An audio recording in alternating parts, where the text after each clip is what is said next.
Hi friends, welcome back to விவி sisters channel. மறுபடியும் நம்ம இந்த வீடியோஸில் பார்க்குறதுல ரொம்ப மகிழ்ச்சி. இன்றைக்கி நம்ம என்ன பார்க்க போகிறோன்னா, ஒரு சிம்பிளான பட்டர்ஸ்காட்ச் கேக் எப்படி டெக்கரேட் பண்ணி ரெடி பண்ணுறதுங்கிறது தான். இதை நம்ம எப்படி ஈஸியாக வீட்லேயே செய்யலாங்கிறது தான் இந்த வீடியோ. வாங்க வீடியோக்குள்ளே போகலாம். நான் ஃபஸ்ட்டு ஒரு கேக் போர்டை எடுத்திருக்கேன். கேக் போர்ட் மேலே ஜஸ்ட்டு ஒரு ஒரு ஸ்கூப் ஆஃப் க்ரீம் ஆட் பண்ணியிருக்கேன்.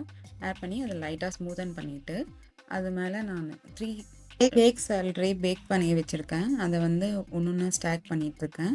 ஃபஸ்ட்டு ஒரு கேக் லேயரை வச்சுட்டு அது மேலே இன்னொரு ஸ்கூப் ஆஃப் க்ரீம் வந்து போட்டு அதை ஸ்மூத்தன் பண்ணிவிட்டு, நம்ம கொஞ்சம் ஸ்மூத் பண்ணுறதுக்கு வந்து டைம் எடுத்து அதை பண்ண வரைக்கும் எவ்வளோ நேரம் அதை பண்ணுறோமோ நல்லா அந்த அளவுக்கு ஸ்மூத்தாக இருக்கும், நல்லா ஃப்ளாட்டாகவும் இருக்கும், பார்க்கவும் அழகாக இருக்கும்.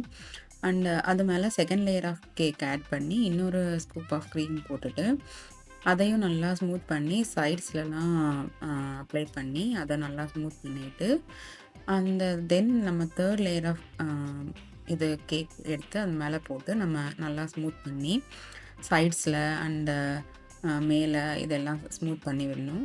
இந்த ஸ்மூத்திங்க்கு பேர் வந்து என்ன சொல்லுவாங்கன்னா க்ரம் கோட் அப்படி சொல்லுவோம். அந்த கேக்ஸில் இருக்க க்ரம்ஸ் எல்லாம் ஒரு இதாக செட் பண்ணி இன் பிளேஸில் வந்து எல்லாமே வச்சிடும். அதனால அந்த மாதிரி பண்ணுறோம், க்ரம் கோட் பண்ணுறோம். ஸோ அந்த ஆஸ் நீங்கள் க்ரம் கோட் பண்ணிவிட்டு நல்லா அந்த கேக்கை வந்து ஒரு 1/2 அன் ஹவர் ரெஃப்ரிஜரேட் பண்ணிக்கோங்க. எந்த அளவுக்கு ரெஃப்ரிஜரேட் பண்ணுற செட் ஆகுறதுக்கு நல்லா டைம் கொடுப்பீங்களோ நம்ம ஃபைனல் லேயர் போடும்போது நல்லா நீட் ஃபினிஷிங் கொடுக்கும்.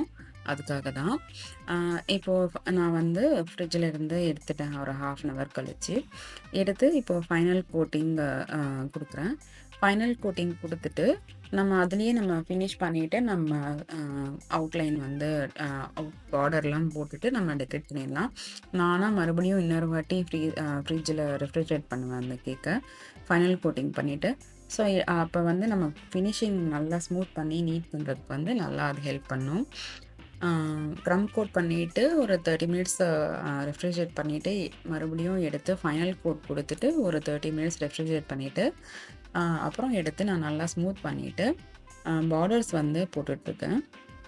பார்டர்ஸ்க்கு வந்து ரோசட்ஸ் போடுறேன் நான். அந்த ரோசட்ஸ்க்கு வந்து என்ன டிப் யூஸ் பண்ணியிருக்கேன்னா 1M அப்படிங்கிற வில்டனோட டிப் யூஸ் பண்ணியிருக்கேன். ஸ்டெயின்லெஸ் ஸ்டீல் டிப் யூஸ் பண்ணியிருக்கேன். எப்போவுமே இந்த டெக்கரேஷன்ஸ்க்கெலாம் வந்து நிறைய பிளாஸ்டிக் டிப்ஸ்லாம் அவைலபிளாக இருக்கும். ஆனால் என்னோடய சஜஷன் வந்து நீங்கள் ஃபஸ்ட் டைமே வந்து இந்த ஸ்டெயின்லெஸ் ஸ்டீல் டிப்ஸ் வாங்கிட்டிங்கன்னா நல்லா யூஸ்ஃபுல்லாக இருக்கும். வில்டன் 1M ஸ்டெயின்லெஸ் ஸ்டீல் டிப்பு அதில் வச்சு நான் பார்டர்ஸ் ரோசஸ் போட்டிருக்கேன். நல்லா அழகாக நான் ஸ்ட்ரெயிட்டாக அந்த பைப்பிங் பேக்கை ஹோல்ட் பண்ணிவிட்டு நீங்கள் ரோசஸ் போட்டிங்கன்னா நல்லா வந்துடும்.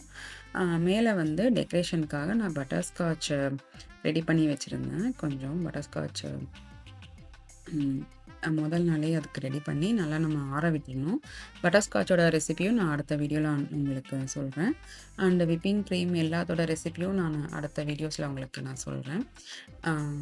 அதுக்கு மேலே நான் ஸ்ப்ரிங்கிள்ஸ் மல்டி கலர் ஸ்ப்ரிங்கிள்ஸ் வந்து ஆட் பண்ணுறேன். மேலும் அந்த கேக்கை வந்து அழகாக தெரியறதுக்காக டாப்பிங்கில் போட்டுட்டு சைட்ஸ்லேயும் கொஞ்சம் ஸ்ப்ரிங்கிள் பண்ணி விடுறேன். ஸோ இந்த மாதிரி போர்டை ரொட்டேட் பண்ணிவிட்டு நல்லா நம்ம ஸ்ப்ரிங்கிள்ஸ் பண்ணிவிட்டு ஆட் பண்ணோன்னா நல்லாயிருக்கும்.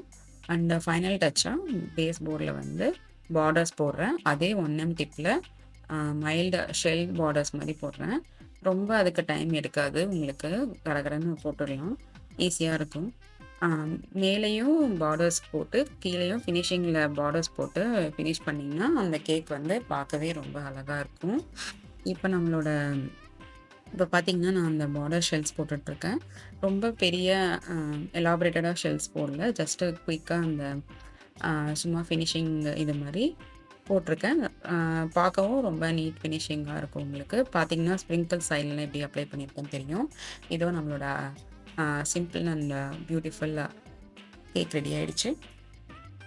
நீங்களும் இந்த மாதிரி வீட்டில் ட்ரை பண்ணி பாருங்கள். மேலும் உங்களுக்கு ஏதாச்சும் கொஷின்ஸ் இருந்துச்சுன்னா எனக்கு கமெண்ட்ஸில் சொல்லுங்கள். தேங்க்யூ ஃபார் வாட்சிங். Keep supporting. Like, share and subscribe.